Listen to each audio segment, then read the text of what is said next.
pagans go, where the fires are high and the candles glow. Take me down to that magical place where they're dancing and swaying at a feverish pace. Take me away on a mystical ride, moving through the veil to the other side. Fill me up with spirit songs of power and love's alive. Take me down where the pagans go, where the fires are high and the candles glow.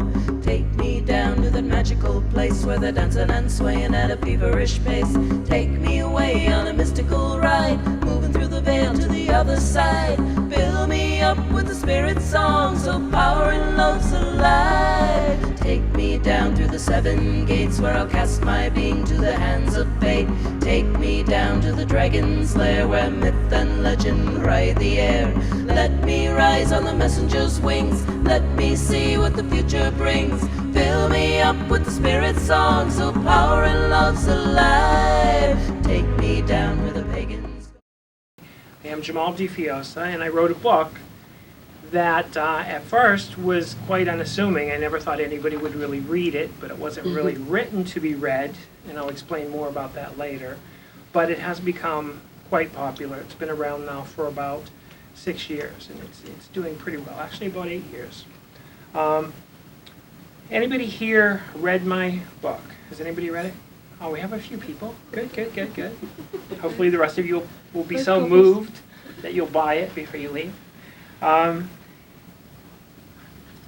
It's a strange book, but then again, I'm a strange person, and my strange personness began when I was a strange child. So let's go all the way back to the beginning. I was born into this household in rural Pennsylvania, and I never really thought I belonged there. I don't know how many of you would echo that, but I looked at my family, and as much as I love them, it's like, who are these people? You know, their values are different than mine. My siblings are definitely different than me. There was a point when I was really convinced, probably about the 3rd grade, that I was really part of an alien civilization, and I had been deposited on their doorstep by a UFO. And my challenge was just to live among them and learn about as much of their culture as I could. That interest in unusual things sort of continued through my childhood. I was convinced about the age of 10. Oh, by the way, these are my notes. I wrote them on the back of bookmarks, which my publisher will probably say, I spent good money for those. Yeah. But just in case I get lost. About the age of 10, I remember a day when my grandmother, who was a prolific gardener, she was just, you know, in retrospect, I didn't appreciate the amount of work she put into her garden. It was all flowers. She went away on vacation, and I was left alone in her yard for one afternoon. And what I did is I started to play at making potions. Okay, I'm 10 years old. I decided that I had to take the heads of every flower in her garden and put them in this big cement urn of water and stir them up and make some kind of concoction. So I went around with my little, like, you know, scissors, which was like, I guess, the beginners of farming, and snipped. Now I understand it's called deadheading, but I deadheaded every flower in the garden and put them in this big thing, and I started stirring and stirring, and they started making up these incantations. I was having a great time until she came home. But that's the kind of child I was. So I've always been interested in things magical. That continued throughout my adulthood, and I started reading as much as possible about the occult. Astral projection, magic, all through high school and so on, and this carried over into my adult life. And then I think, as often is the case, it became sublimated by adulthood. Okay, it's interesting, put it aside, now go get a job, you know. And so I did that, and probably it was around 1984, I was in New York at the time, and I was working as a freelance writer, and I was asked to do an interview with somebody who was a self-purported witch. And the gentleman, you know, was very articulate. We talked about it. He started talking about the religion of Wicca and the fact that he was a witch. And I thought, oh, this is really unusual. Somebody, you know, in the 20th century is talking about witchcraft. And I became fascinated by it. And I began to think that this was something that I needed to explore. How? I wasn't particularly fond of the person I interviewed. I thought he was a little bit flaky. But there had to be people out there like me who were real sincere people that just had an interest in the occult. So probably around 1986, I ventured into a bookstore, and I wanted to buy my first book about witchcraft, and it happened to be a book by the Farrers called 8 Sabbaths for Witches. Okay? And I looked at it, and there's all these cool pictures in there of all these people doing magical things. And, you know, most of them were naked. That was even cooler. I'm like, this seems really interesting. And I started reading about it, and I started feeling this bond toward traditional witchcraft. They didn't understand what it was, but traditional British, traditional witchcraft. And I said, well, that's what I want to do. If ever I'm going to study this, if ever this is going to become part of my life, I'm going to focus on British traditional witchcraft. Now, that's fine if you're living in the UK, but here I am living, in Western Mass at the time. There's nobody in the United States that could possibly be practicing this. So these people are foreign to me. They might as well be on the moon. 2 years go by, and I got involved with a pagan publication called Harvest, okay, in Western Mass, or west of Boston, Western Mass.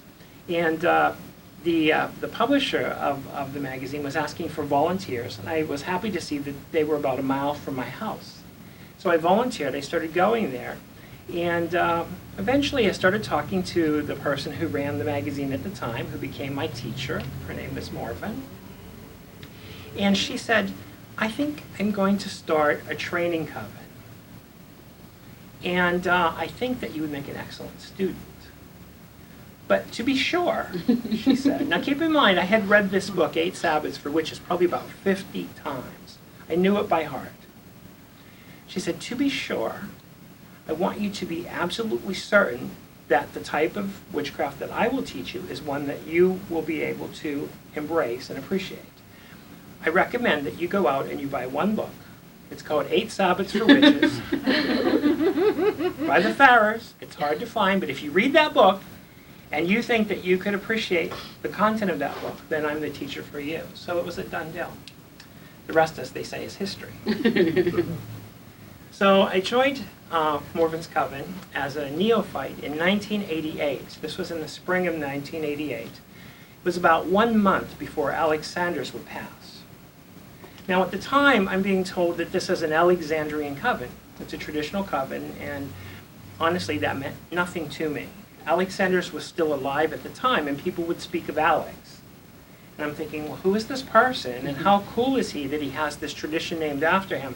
But I know absolutely nothing about Alex or Maxine, or even enough to be appreciative of the fact that I was on the verge of becoming an Alexandrian witch. On May 1st of 1988, which was Beltane, very early in the morning, this neophyte who had been involved in witchcraft on a fringe level for all of about 2 weeks, wakes up, walks out into the living room of my suburban apartment, and Alexander's is standing in my living room. As real as anything. Well, I mean, obviously I knew it wasn't him, but it was so real, what I deduced was that I was having a lucid dream, which I was prone to having because I had been studying dream work. So, okay, I'm still asleep, but I'm dreaming that I'm awake. This happens. I'll just carry this and see how far I can go with it before I wake up. It's very interesting. And I knew what Alex looked like because Morven had a photograph of him that she had showed me. So I'm talking to Alex, and he said, bring me your Athame and bring me your Book of Shadows. Now, for those of you who understand traditional past, the Book of Shadows is a body of information that's passed from person to person. I didn't have one because, keep in mind, I hadn't been initiated or formally trained. I'm in the preliminary stages. What I did have was a blank piece of paper. Nothing in it, just blank pages. And of course I had my Athame. So I bring them out. Alex kind of puts his hands on them and blesses them and says, you know, you're going to play a significant part in the perpetuation of Alexandrian craft. Cool, I'm still dreaming, I'm not awake yet, fine.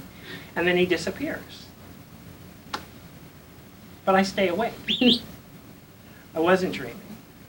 So I pick up the phone and I call Morven, not right away because I thought she would think I was a real crackpot. Keep in mind, I want to stay on her good side. You know, and here I am, her brand new student saying, oh, Alex visited me in my living room today. But when I finally had the nerve to call and tell her, there was only silence on the other end of the phone. because the truth of the matter was that Alex had passed just a few hours before I saw what I saw. That was the beginning of a very strange experience that I had, which was this affinity, this connection with Alexander's. No more happens for 10 years. I go through my training with Morven, I go through my degrees, get my black belt in Wicca, I feel all cool, graduate with honors, whatever you want to call it, go out and I form 3 covens of my own. Okay, I'm carrying it forward. I'm really excited about what I've learned. I really believe it makes sense, pushing it forward. By the way, I mean, I have 3 covens of my own, but I don't have a garter. I think it's really unfair that witch queens have all the fun. I mean, where's my jewelry, right? Careful what you wish for. But I eventually just decide, okay, I'm done. You know, I have 2 students left, and they're both firecrackers. Oh my, their names are Paul and Phoenix. And the 3 of us are just so good together. We're interested in all kinds of things. We're not just interested in traditional Wicca and the framework of what we've learned. We're interested in like ceremonial magic, and we're doing all kinds of wonderful experiments and just breaking down walls. It just feels wonderful. In 1998, we all decided to go camping. It had been an annual event for probably about 8 years prior that every Lammas, a group of people, would go to a designated spot in the woods and we would just meet. It was a secret, not because anything secretive was going on. It was cool. We were a group of friends and we just would do that. And every year, if we didn't see each other for the other 364 days, on Lammas Eve we would meet in the woods. So we decided to go. Paul and Phoenix had never been camping. I had been many, many years. So even though I'm not an avid camper, I can endure it, although I'm getting a little cranky nowadays. But they were looking for things to keep them busy. So as we're packing the car, Paul said, well, what are we going to do in the woods? There's no TV, there's no radio. You know, what is there to keep us busy? And I said, well, why don't you bring your Ouija board? We'll play with the Ouija board. So he said, oh, that's a good idea. So we threw it in the car, trunk of the car. We're sitting around the woods one night, and he says, hey, remember that Ouija board I brought? Well, why don't we take it out and we'll start playing with it. So there were about 6 of us there, and we're sitting at a picnic table, a rickety old picnic table, drinking wine out of paper cups, eating potato chips, all very, very mundane. And we're playing with this Ouija board. Now, just a little bit of backstory. You'll see on the book, there's a picture of a spirit board that appears to be hand-drawn and very intricate. I describe it in the book, how it's all handmade and it came out of some grandma's attic or whatever. Don't believe a word of it. It was a Parker Brothers Ouija board. Now, that Ouija board, when I tried to interject it into the book, I got into a little bit of a sticky wicket with the Hasbro toy company, who now owned, at this time, Parker Brothers and all of their products. When I decided, just a little segue, to publish the book, I thought, well, the appropriate thing to do would be to write to Hasbro and ask them for permission to use the trademark Ouija in the book. And I did. And they responded very, very promptly. But it was a cease and desist letter, basically, from their attorneys, reminding me that the Ouija board, just so you know, is a toy. And it's not to be used to contact spirits. I guess it's a Frisbee in disguise. Yeah. But yes, I could not use it or they would sue, which I thought was very interesting. So we immediately started referring to the instrument as a spirit board. But that's a little bit of backstory that's not public. I thought you'd appreciate that.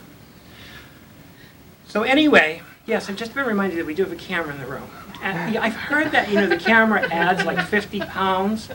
So just to set the record clear, my true body weight is 125. So anyway, we're sitting around a picnic table in the woods playing with a Ouija board, right? Has anybody used a Ouija board? Has anybody, I don't know if this has been your experience. I'm kind of adept at things like that, but a lot of people just, whatever. You get a lot of like strange messages, a lot of like complicated mumbo jumbo, a lot of like things drift in and out just to say, hey, how you doing? Whatever. You have to sort all of that out. So we were interested in having a contact with something. It didn't matter. We were just playing. We wanted to talk to a spirit, a ghost. We ended up getting things like elementals, which was interesting, elves living in the woods purportedly. And then we got bored with that, talking to ghosts, people who deceased who you don't know. I mean, what are you going to ask them? So I think it was, I don't know if it was me or Paul or somebody else, but somebody said, well, why don't we try to contact Alexander? He's been dead now for 10 years. Maybe we could, raise him from the other side and ask him some questions. It was a joke. None of us ever expected that anything would come from that. So we said, okay, we want to talk to the spirit of Alexander's. Immediately, there's a contact with the spirit. Unlike anything I've ever experienced. Electric, strong, clear communication. Basically, and I'm paraphrasing, yo, what's up? Here I am. What do you need to know? It was immediate. Nobody was more of a skeptic to all of this than I was. I was kind of, all right, so you're Alexander's, we'll talk to Jesus Christ in a minute. But we started asking him questions. Now, the only one there that had ever known the man and met him was Morven. So Morven had some information that only Alex would know. She was scribing. She was writing down the answers. She wasn't touching the planchette. She wasn't involved in the initial communication. So we said very respectfully, Alex, do you mind if we test you? No, go ahead.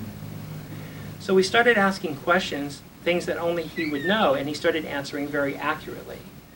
In short, he convincingly convinced us that he was who he said he was. And not only that, but, he'd been dead for 10 years. He had a lot of things to say. It went on for hours and hours. So we're writing, and he kind of carried the conversation. He started to tell us, I have messages that I want you to deliver to people that he wanted to speak with. And he would give us their name. He would say, deliver this message. And all the messages were, the common theme is they were all very cryptic, all very short, almost like a mantra, 1 or 2 words, that at face value would mean absolutely nothing to anybody. But we wrote everything down and we said, okay, we're going to deliver these messages because it's something we feel called upon to do. Broke down the campsite, went home. Somehow, through people that we did know, found out where the people were located that he had sent messages to, and we delivered messages to all these people. And we waited to see what would happen. Well, some people didn't respond at all. Okay? But some people did respond, and they said that they were convinced that only Alex could have known an issue that they were having, or a question to a concern that they had, or the comment that he gave them was so meaningful that it had to come from him, or the way in which it was presented was characteristic of Alex. There were so many people that said, yes, we think this is real. I started thinking, okay, well, what comes next? Now, my friends are done. Camping's over. Ouija board in the closet. Wasn't that fun? You deliver the messages, Jimahl. You take them, because, if people think you're an idiot, better you than us. It's your idea to deliver them. So I became the messenger. Well, when the people started responding, yeah, we think there's something here, I started thinking, whoa, if this is real, and Alexander's is still available 10 years after his death to talk to people, to communicate with people, why shouldn't we pursue this? So I started getting on the phone, rounding up the usual cast of suspects. Hey, we should do this again. We should have another Ouija session. Most people didn't want to do it, which I didn't understand. No, it's over. It's done with. Let's just move on. Let's let it go. Just let it go. It just made me nuts. My friends Paul and Phoenix were just the opposite, and Morven was always very supportive. But Paul, Phoenix, and I decided that we would try something really daring. And all of this is in the book, just in case you want to nod off for a few hours. We decided that we would try a rite of necromancy. Remember I told you that we were fearless. We would try anything. But, nothing scares us. So let's find this ancient rite of necromancy, and let's do it by the book, like the ancient ceremonialists used to do. Let's cast a circle at midnight on All Hallows Eve and do it just right and go to the land of the dead and raise the ghost of Alexander's, physically raise the ghost of Alexander's. So we started doing all of this research. We had to make a special incense. We worked on it for 3 lunar months. You know, we even had to prick our fingers, which is very difficult for me to do. I just don't like needles. Put a drop of blood in there, stir it up. Very, very spooky stuff. But we did the ritual, and it worked. The results, although very dramatic, and they're described in the book, were also a little bit dangerous. So it's nothing that I would recommend that anybody do, having done it. But the whole ritual is described in the book, and the end result was that it worked. Alex Sanders, in the context of his spirit, materialized, and we all communicated with him. So again, we're all kind of like, wow, what do we do with this information? Well, at this point, people had thought we had taken a very novel idea to an extreme. And I found that more and more of my friends started like stepping to the background and saying, okay, you're carrying this too far, Jimahl. Alex is dead. You know, you're not communicating with Alex Sanders. This is wish fulfillment. This isn't really happening. There can't be anything left for him to say. He's just moved on. As my friends will attest, I'm pretty fearless. I just keep, when I feel that I'm on a mission, when I feel that I have to do something, when I feel called upon to complete something, I will just pursue it tirelessly. It's just the way I am. So I kept pressing forward. I insisted that we have a second Ouija session, and that involve a lot of people so that we could have a lot of witnesses to the Ouija session. So it isn't just me and 2 crackpots having a necromancy ritual. We're going to actually do this. So we did it. We got everybody together, and by everybody there were at least 15 people present, and it was at Samhain, which, you know, seemed like an appropriate time to do it. And we had a second Ouija session, which again is described in the book in detail, and Alex comes through again. And he begins to speak very articulately, send out another round of messages. He addresses practically everybody in the room by name and reads them like a book. But then he goes a step further. He starts to tell us that he's not incarnate, but he will reincarnate. He tells us the day he's going to be born, where he's going to be born, what his mother's name is, and how it's all going to come about. And the idea is he's forecasting his own reincarnation, which I thought was just nuts. I've never heard of that before. That's unreal. But again, we wrote everything down. At that time, I was so convinced that there was something here that I needed to send out, that I needed to share with people outside of this immediate circle. I thought it was really, really big, very important stuff. If nothing else, the whole concept of death, rebirth, reincarnation is being stood on its ear here. You have this teacher who's passed, who's disincarnate, who's telling you what the afterlife is like. He's talking about the goddess and the god and the principles of deity and how he views our plane from the plane that he's on. All this big stuff. And it's very articulate. It's very intelligent. It's just amazing information. So what happens? You have this group of 15 people now who are all hearing this. It became like one of these reality shows where people are voted off the island. It turned vicious. It splintered the group. How does this happen? How does a group of 15 people, all magically minded, who were all purporting to be descendants of Alexanders, splinter so horribly when presented with this information? It's too much for people to contemplate. I understand that now. It's not personal. People can only deal with so much. So from that point on, I was on a mission to continue to explore this, but I pretty much had to move away from a large group of people and focus on a core group of people who included Morven, my friends Paul and Phoenix, and a few other people who I describe in the book. And we started to communicate with Alex, and this communication continued over a period of about another year, a year and a half, and we documented each of the sessions. Some of these sessions went from the spirit board to channeling sessions, which was even stranger. I can describe one of the first sessions is I'm sitting at home and I start, at this point, even now, I feel such a kinship to his spirit because there's a connection there that whenever he's present, he automatically starts to channel through me. Now it's very comfortable and it's not frightening, but this was like 8 years ago and I wasn't as comfortable with that arrangement as I am now. And the first time he starts to come through, in a channeling session, I'm home alone and I'm sitting at the computer and I just sort of like trance out. Just go away for a while. And I look at the monitor, and there's this long typed message. No punctuation, no capitalization, just, you know. So I start reading through it, and I'm like, holy crap. What in the world is happening? I honestly, at that point, I doubted my own sanity.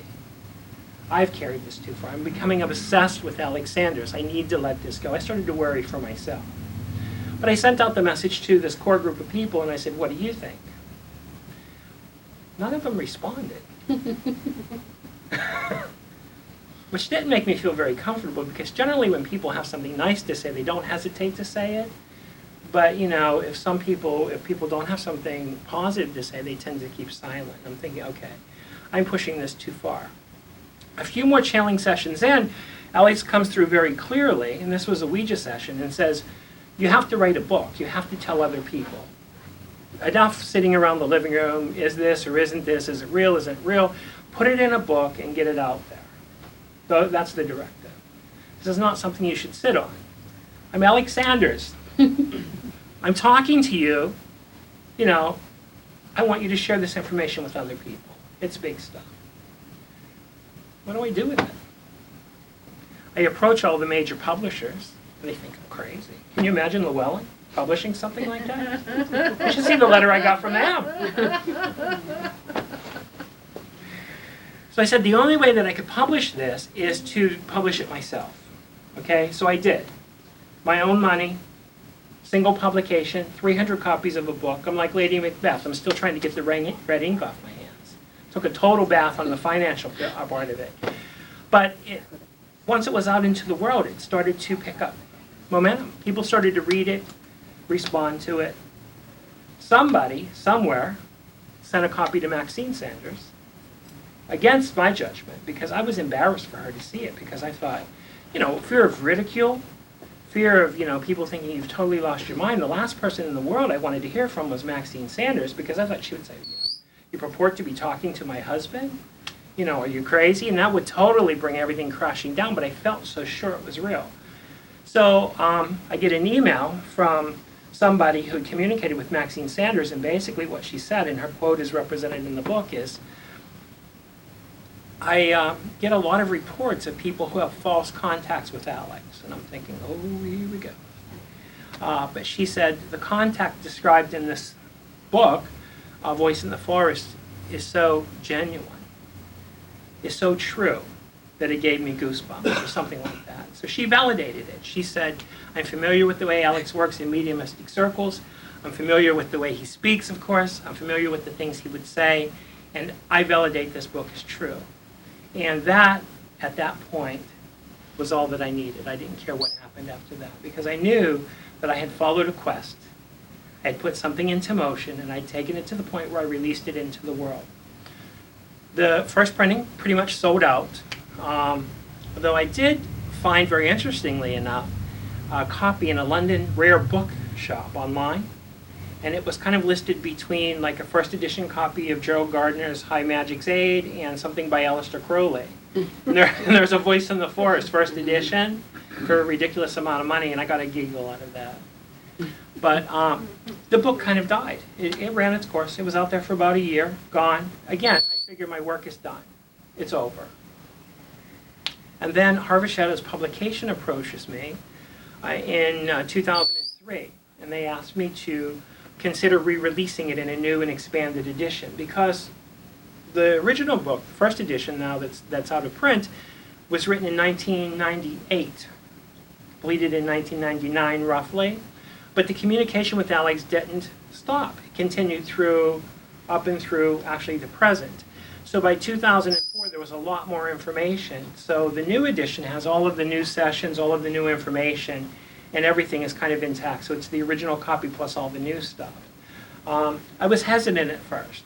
In fact, my publisher will tell you that I turned her down at least 3 times. I said, you know, I really appreciate your offer, but I really feel that the book has run its course and I need to move on with my life. I've spent the last 4 years of my life talking about Alexanders. It brings a certain kind of notoriety, because everybody wants to see this guy who thinks he talked to Alexanders, which brings out a whole new set of problems. You know, how do I present myself to these people? What do I say? I'm not really an avid public speaker kind of guy. You know, I'm not comfortable generally in settings where people are paying attention to me. I'm a very shy, retiring type, right? So what do I do? What do I wear? What do I say? What will they think? But finally, Harvest Shadows Publications wore me down, and they convinced me that the book needed to be put out there. Because at this point, there's a group of people who are believing with all of their hearts that what is in this book is important. The messages are important, and that it needs to go forward. And that's exactly what I did. So the second printing was put out there, and it's still going strong, and I really appreciate that. Let me just refer to my notes, because I think I've really gotten off topic.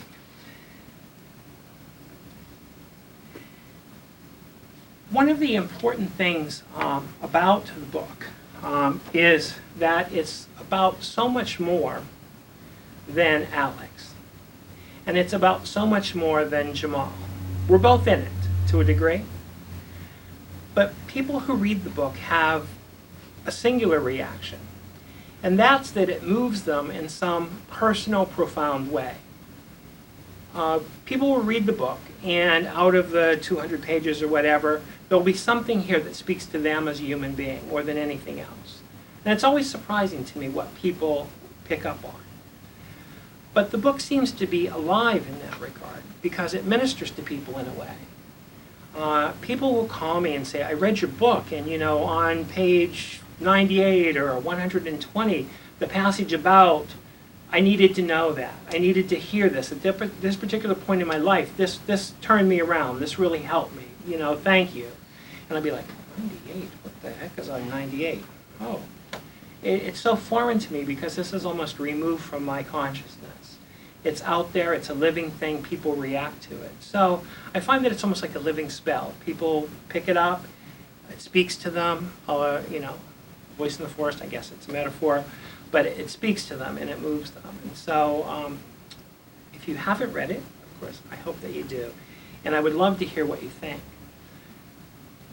I'd like to share a passage from the book, one of my favorites, and then segue to some concluding statements, and then give you an opportunity to ask questions. You know, I hope that this has been interesting. I never really know what people want to know when they meet me for the first time, but that's pretty much an overview of the project, how it came about, and where we are with it today. This particular passage means a lot to me, for personally, for reasons that you'll see, and it describes an experience that I had while I was doing some of this magical work. The storm came upon us quickly with all the usual bells and whistles.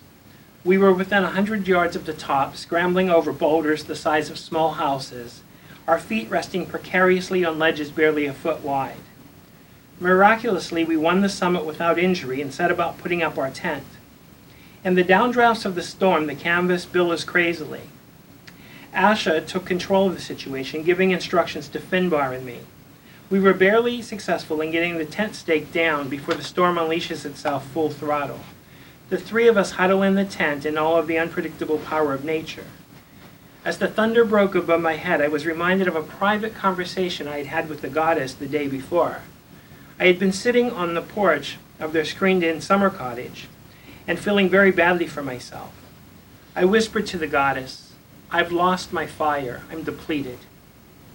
I need you to remind me of who you are. Show me the magic. Today's storm passed quickly, and when we went out into the cool, clean air, we found that the first stars of the summer evening were already ablaze in the indigo sky. We decided to improvise a ritual. Staring up into the arching canopy of space, both Finbar and I invoked the goddess into Asha. For a long while there was silence. Then the sounds of the wind moved across the rocky summit, and a voice, small and unfamiliar, came out of Asha. The voice formed syllables, sounds, nonsensical sounds, and yet each murmur was packed with emotion. Eventually, the syllables formed words, and the words became a mantra that Asha chanted over and over and over again into the night. Sun, moon, stars, planets, spinning, sky, earth. Sun, moon, stars, planets, spinning, sky, earth. To our delight, Asha was becoming gradually transformed. Her eyes blazed like molten stars, and we realized that the goddess had answered our invocation and now stood before us. Unfortunately, she immediately had a problem with my attitude. "How dare you tell me to show you the magic," came the unexpected redress. I couldn't breathe. I stared into her eyes and felt suddenly like the most insignificant life form on the planet. "Everything is magic. Look around you. You are the magic." This experience has simply been Jimahl finding his magic. A vision quest, if you want to use Native American terminology. It's about how a group of people and how one person came upon something really remarkable in a very mundane world. And even in a group of very magical people, found isolation because people kind of stepped back and said, run with it. So, does one have the courage of their convictions to run with it? Or does one have the courage, or the lack of courage, I should say, to just stay with the status quo? I had the courage at the time to go forward with something that was very risky. I risked public ridicule, risked my reputation in the craft. I really believe at a time, I risked my own sanity. But I felt it was an important thing for me to do, and I felt that in some small way, it was my mission. It was something that I needed to accomplish. And so I did it. At first it was really, really scary. It's not so scary anymore. I think when people meet me and they've read the book, they expect to meet, like, you know, a drag queen version of Sybil Leek or something. I mean, I just, you know, in fact, like when, I think they're kind of disappointed. Like if I charged admission, I think some of you would want your money back because I'm not stereotypically, ooh, you know, I'm just a guy. I'm just an ordinary guy. I'm just an ordinary person. You know, but like most of us, we're mundane, we're magical, we're so layered, we're like an onion. You can't peel one part away and leave the other intact. We're all, you know. When I first started doing book tours and book signings, you wouldn't believe the bad advice I got from friends. You can't go to a signing looking normal. Nobody is going to buy your book if you look like a regular person. I actually, for one really, really bad afternoon, spent a lot of money shopping for clothes and even little, like, you know, sinister-looking Aleister Crowley-esque sunglasses and earrings and all of this stuff to just, like, get me all whacked out to be, like, you know, an occultist. And I put it all on and I looked in the mirror and I said, oh my goddess, no. I can't go to the house looking like that. So I decided that if I was going to be an ambassador for Alexander's, you know, and he chose me to put his message out there, well, then I'm just going to be myself. I'm not going to try to be anything other than who I am. And so I put that face forward. It's not scary anymore. The reason I picked that passage is I think that if you boil this all down, all of us as magical people have to find our own power. We have to remember that power. We have to remember that we're all special. There's nothing special about me because Alexander's talked to me and I wrote a book about it. In fact, it created such chaos in my life, sometimes I wish it never happened, honestly. But we each have to find our path, whatever that is, and just embrace it. Embrace our own power. And that's what I'll leave you with, is what is your path? What is it that you're called upon to do? And when you find it, grab it, don't let it go, pursue it. Because it's worth it in the end, I guarantee it. That's my story, and I'm sticking to it.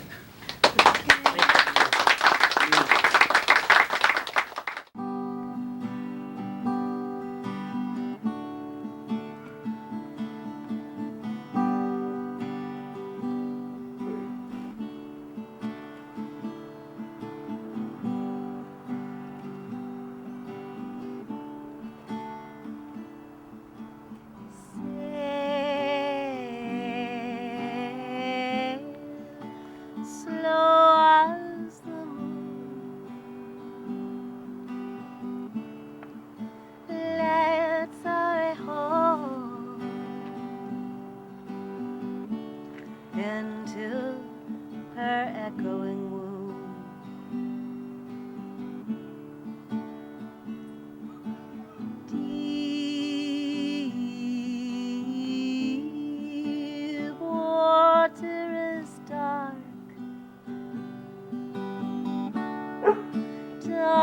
darkness is bright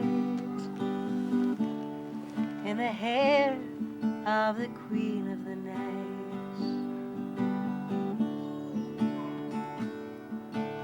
Come to me, come to me, come to me, come to me, come to me, come to me, come to me, come to me. Dive, water's cold, water is cool, water that quickens your soul. Nothing, no, no, nothing is all is within. Nothing can soften her cold.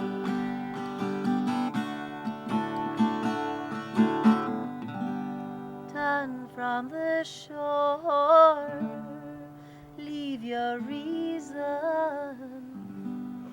drink the darkness, taste the terrible night.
the arms of Persephone, to the arms of Persephone, to the arms of Persephone.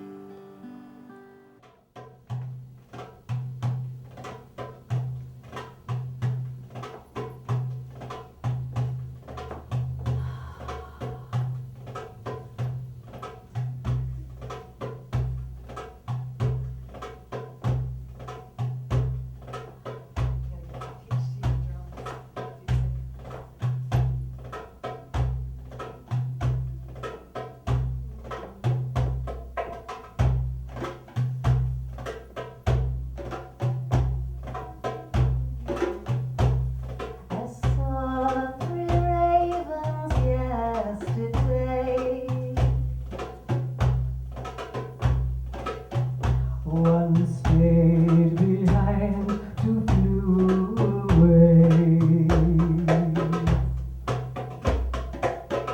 Which one remained, I cannot say. One stayed behind to flew away. Hey oh, hey oh, oh hey oh, hey oh, hey oh, oh hey oh, hey oh, oh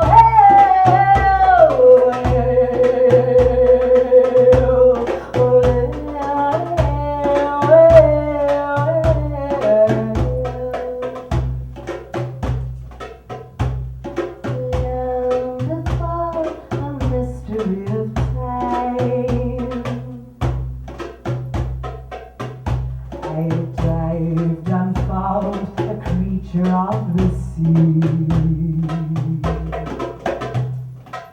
She stole upon me from behind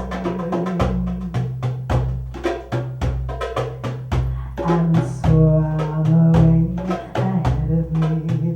Hey oh, hey oh, oh hey oh, hey oh, hey oh, oh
taking my love away.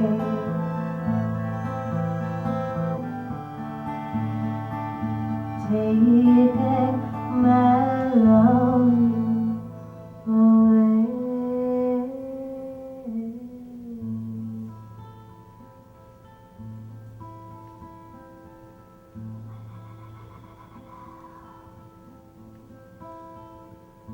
Come away with me. Come away with me.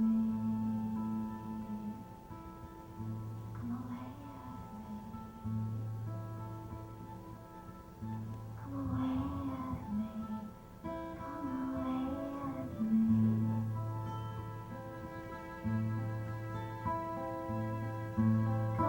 away with me. Come away with me.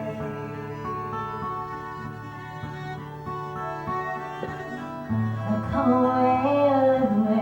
Come away, come away, come away.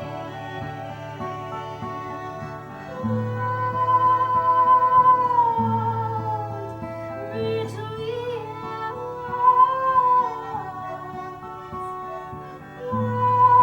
worlds, between us.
Keepers of the Flame is produced by the Pantheon Temple. If you have enjoyed this show, please consider donating to the Pantheon Temple. We are a 501c3 nonprofit temple and the first Wiccan and Pagan temple in the state of Connecticut. It is our dream to someday have land in a building. Please help us achieve this goal. And for more information about us and our events, please go to our website at www.pantheontemple.org. You can also write us at pantheontemple@aol.com or Pantheon Temple POB 111 Derby, Connecticut 06418. Please visit paganodyssey.com for Beltane, a Pagan Odyssey Festival, Connecticut's oldest and original pagan festival by the Pantheon Temple. And please visit Keepers of the Flame at our new website at www.keepersoftheflametv.com.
Go where the fires are high and the candles glow.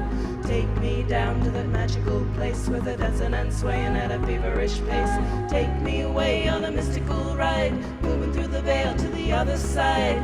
Fill me up with the spirit songs of power and love's alive. Take me down through the 7 gates where I'll cast my being to the hands of fate. Take me down to the dragon's lair where myth and legend ride the air. Let me rise on the messenger's wings. Let me see what the future brings. Fill me up with the spirit songs of power and love's alive. Take me down where the pagans go, where the fires are high and the candles glow. Take me down to that magical place where they're dancing and swaying at a feverish pace. Take me away on a mystical ride, moving through the veil to the other side. Fill me up with the spirit songs of power and love's alive.